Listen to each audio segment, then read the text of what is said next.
họ chỉ nó có lông cá lúc lúc cái món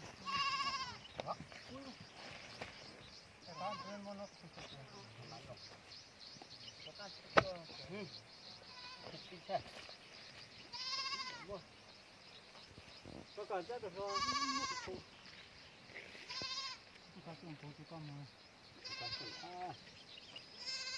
Có cái lá xanh đó.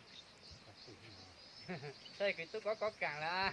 Vậy tôi tính nắn xóa tôi sẽ bao cho xóa nhé. Cho con mông. Lỏ ra.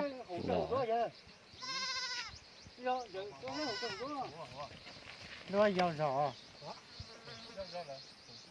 Nó không có. Không có sao, lúc có xe chẳng không có.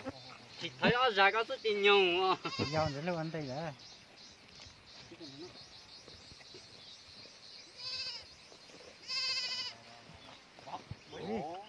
Nhỏ ta.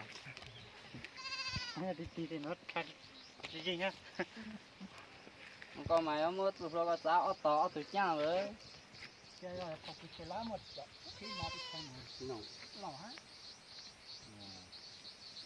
Chính lỏ.